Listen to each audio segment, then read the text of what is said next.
और चलिए अब बात करेंगे मध्य प्रदेश के सियासी घमासान की, जहां कमलनाथ कैबिनेट की अहम मीटिंग आज 11 बजे होने वाली है। इस मीटिंग में रियासत की सियासी सूरत हाल का जायजा लिया जाएगा। साथ ही सुप्रीम कोर्ट के इम्कानी फैसले पर भी काबीना की नजर होगी। जराये के मुताबिक मीटिंग में मेहर, चाचूड़ और नागदा को जिला बनाने की तजवीज़ भी मंजूर की जा सकती है। साथ ही साथ कई और अहम मामले इस मीटिंग में ज़ेर बहस आ सकते हैं।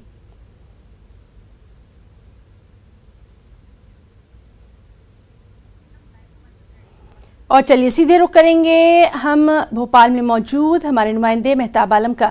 मेहताब, भोपाल में तो जो मीटिंग का सिलसिला है वो लगातार जारी है, हम लगातार कई दिनों से देख ही रहे हैं, लेकिन इस सब के बीच में जो अहम खबर आई वो आज सुबह सुबह बेंगलुरु से आई, यानी वहां पर भी मध्य प्रदेश की सियासत की गर्माहट दिखाई दे रही है। मेहताब, पूरी सियासत चल रही है इस वक्त, उसका मरकज़ महवर कर्नाटक ही बना हुआ है, क्योंकि वहाँ पर सिंधिया के हामी जो मेम्बरान असेंबली कहे जाते हैं वहाँ पर हैं, क्योंकि भारतीय जनता पार्टी शुरू दिन से कह रही इससे हमारा कोई ताल्लुक नहीं, और ये तमाम लोग अपनी मर्जी से वहाँ पे गए। लेकिन सवाल ये कि अगर वो अपनी मर्जी से जाते हैं तो इससे पहले भी आपको याद होगा कि लखन सिंह यादव और फिर जीतू पटवारी जब वहाँ जाते हैं तो उनके साथ पुलिस की झूमा झटकी होती है, और आज फिर दिग्विजय सिंह के साथ वहाँ पर जो 6 लोग गए हैं उनको भी मिलने नहीं दिया गया और उनको गिरफ्तार करके होटल रमदा में रखा गया है। यहाँ पर सवाल वही है कि भाई अगर ये सियासत है तो सियासत किस तरह की है। एक तरफ तो ये भी जो है कॉन्फ्रेंसिंग के जरिए कहा जाता है कि ये तमाम लोग अपनी मर्जी से हैं, और दूसरी तरफ ये है कि वो लोग हाजिर भी नहीं हो रहे हैं। और फिर इन चीज़ों की अगर बात करें तो आज इनके बीच ही जहां पर सुप्रीम कोर्ट में समाअत होगी वहीं पर 11 बजे कैबिनेट की बैठक हो, और कैबिनेट की अगर हम बात करें तो 3-4 फैसले बड़े अहम जो है जराये का कहना है जो लिए जा सकते हैं। एक तो मध्य प्रदेश में 5 लाख जो संविदा कर्मचारी है उनको परमानेंट करने का फैसला लिया जा सकता है। दूसरा, अतिथि विद्वान और अतिथि शिक्षक जो है जो 97 दिनों से धरने में भोपाल की शाहजहानी पार्क में बैठे हैं उनको भी परमानेंट करने का फैसला लिया जा सकता है। इसके अलावा है ना, अगर हम बात करें तो जिस तरह से कांग्रेस हुकूमत ने अपने इंतखाबी मंशूर में वादा किया था कि जब उनकी सरकार आएगी तो बेरोजगारी का भत्ता 4000 रुपये पर मंथ दिया जाएगा, वो फैसला भी आज लिया जा सकता है। और इस बीच में सरकार ने कई जो तकरीरें भी की हैं। शोभा ओझा को जो है महिला कमीशन में बनाया गया है, पिछड़ा वर्ग कमीशन में जेपी धनोजिया को तकरीर की गई है, और PSC में जो तकरीर की गई थी उसमें उस पर जो है रामटेक पर और जो है सुहेल जो है सिद्दीकी पर जो की गई थी उस पर रोक लगा दी गई है। इस वक्त जो पूरा मामला चल रहा है, खत का जवाब खत से अगर ये कहा जाए कि लेटर पॉलिटिक्स मध्य प्रदेश में चल रही है तो गलत नहीं होगा। कभी खत जो है गवर्नर लिखते हैं, कभी CM कमलनाथ लिखते हैं, कभी स्पीकर जो है N प्रजापति लिखते हैं, कभी उनका जवाब जो है गवर्नर देते हैं। इन सब के बीच सबकी नजर सुप्रीम कोर्ट पर, गवर्नर पर और असेंबली स्पीकर के मौकूफ पर लगी हुई कि अब इनका स्टैंड क्या होगा, है ना। जी मेहताब, जिस तरह से आपने कहा कि वहां पर लेटर पॉलिटिक्स जारी है और इस सब के बीच में हमें फ्लोर टेस्ट को भी नहीं भूलना है जिस पर बहुत कुछ मुनहसर है।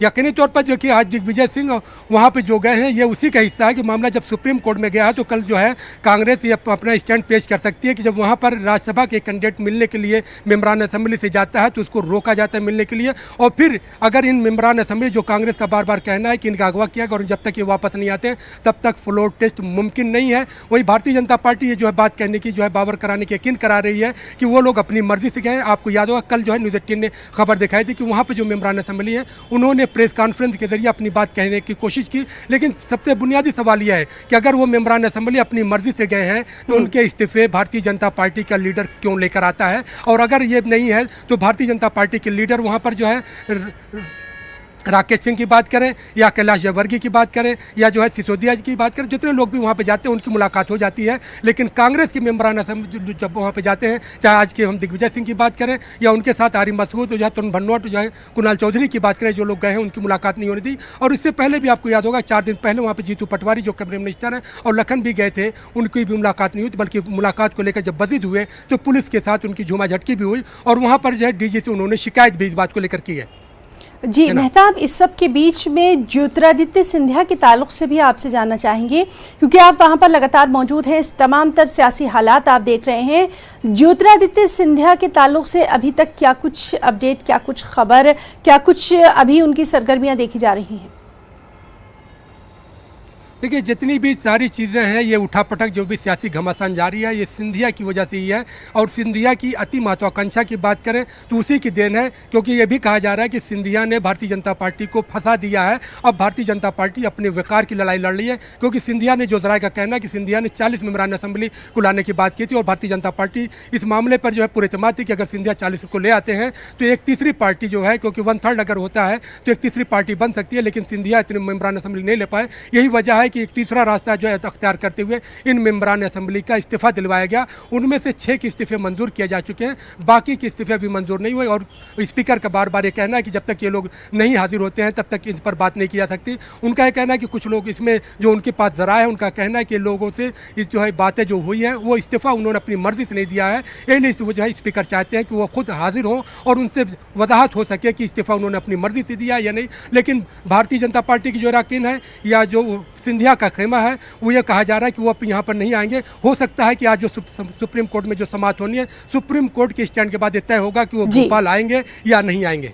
जी मेहताब, बहुत बहुत शुक्रिया आपका अदा करना चाहेंगे तमाम तर तफसीली जानकारी के लिए। लगातार मध्य प्रदेश के सियासी हालात पर हमारी नज़र बनी हुई है। और नाज़रीन, इस सब के बीच में आपको बताएं कि कांग्रेस के बागी अरकान बेंगलुरु में हैं। जिस तरह से अभी हम मेहताब से बात कर रहे थे, उनका यही कहना था कि बागी अरकान से मुलाकात करने के लिए कांग्रेस के सीनियर लीडर दिग्विजय सिंह दीगर लीडरों के साथ बेंगलुरु पहुंचे, लेकिन उन्हें पुलिस ने होटल रमाडा में बागी अरकान से मिलने नहीं दिया। इसी के खिलाफ दिग्विजय सिंह और उनके साथियों ने एहतजाज किया। दिग्विजय सिंह और उनके साथी रमाडा होटल में ही धरने पर बैठ गए। पुलिस ने दिग्विजय सिंह को एहतियाती तौर पर हिरासत में लिया।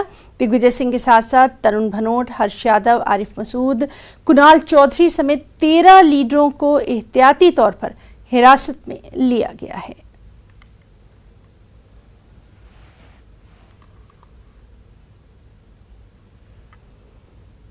और लगातार हम आपको बता रहे हैं कि मध्य प्रदेश में कमलनाथ हुकूमत मुश्किलों में घिरती नजर आ रही है। हालांकि कमलनाथ अक्सरियत हासिल होने का दावा कर रहे हैं। तमाम तर बयानबाजियों, हंगामों और दावों के बीच सुप्रीम कोर्ट आज फ्लोर टेस्ट कराने की शिवराज सिंह चौहान के जरिए दाखिल अर्जी पर फिर से समाअत करेगा।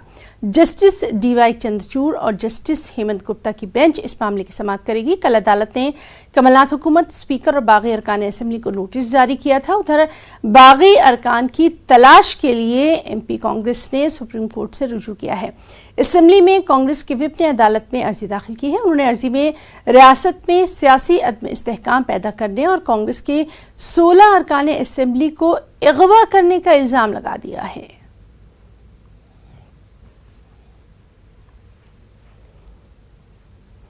और वहीं मध्य प्रदेश में अरकान असेंबली को बचाने की तगदो और बागी अरकान का मौक़िफ़ इस सियासी ड्रामे को बेहद दिलचस्प बनाता है। मुख्तलिफ मुहाज़ों पर जारी सियासी रस्साकशी के दरमियान ख़तों किताबत का सिलसिला भी जारी है। पहले ये सिलसिला वज़ीर आला कमलनाथ और गवर्नर लालजी टंडन के दरमियान चला। अब गवर्नर और स्पीकर के बीच ख़तों किताबत का ये सिलसिला सुर्खियों में है। बीती शब गवर्नर लालजी टंडन ने स्पीकर नर्मदा प्रसाद प्रजापति के खत का जवाब दिया। गवर्नर ने स्पीकर की तशवीश दूर करने की यकीन दहानी कराई।